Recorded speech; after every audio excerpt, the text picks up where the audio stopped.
വാർത്തകൾ. വിഷൻ 2031 ഊർജ്ജ സെമിനാറിന് മലമ്പുഴയിൽ തുടക്കം. കരട് നയരേഖ മന്ത്രി കെ. കൃഷ്ണൻകുട്ടി അവതരിപ്പിച്ചു. മലമ്പുഴ 2031 ഓടെ കേരളത്തെ വികസിത സംസ്ഥാനമാക്കി മാറ്റുക എന്ന ലക്ഷ്യത്തോടെ ഊർജ്ജവകുപ്പ് സംഘടിപ്പിച്ച സംസ്ഥാനതല സെമിനാറിന് പാലക്കാട് മലമ്പുഴയിൽ തുടക്കമായി.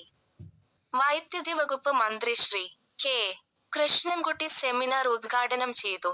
ചടങ്ങിൽ, സംസ്ഥാനത്തിന്റെ ഊർജ്ജ ഭാവിക്കായുള്ള വിഷൻ 2031 കരട് നയരേഖ മന്ത്രി അവതരിപ്പിച്ചു. ഊർജ്ജമേഖലയിൽ കഴിഞ്ഞ ഒരു ദശാബ്ദക്കാലത്തെ സുപ്രധാന നേട്ടങ്ങളും നിലവിലെ നയരേഖാ ചട്ടക്കൂടും സംബന്ധിച്ച വിശദമായ റിപ്പോർട്ട് ഊർജ്ജ വകുപ്പ് additional chief secretary Shri Puneet Kumar IAS സെമിനാറിൽ സമർപ്പിച്ചു.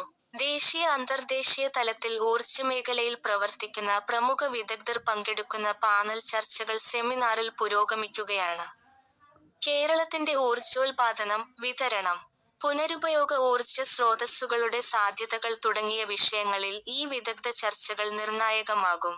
സമാപനയോഗത്തിൽ പാനൽ ചർച്ചകളിൽ ഉയർന്നുവന്ന നിർദ്ദേശങ്ങൾ ക്രോഡീകരിച്ച്, ബഹുമാനപ്പെട്ട മന്ത്രി കെ. കൃഷ്ണൻകുട്ടി വിഷൻ 2031 നയരേഖ ഔദ്യോഗികമായി അവതരിപ്പിക്കും. കേരളത്തിന്റെ ഭാവി വികസനത്തിന് വ്യക്തമായ ദിശാബോധം നൽകുന്ന സുപ്രധാനമായ നയരേഖയാകും ഇത്. New city Thiruvananthapuram.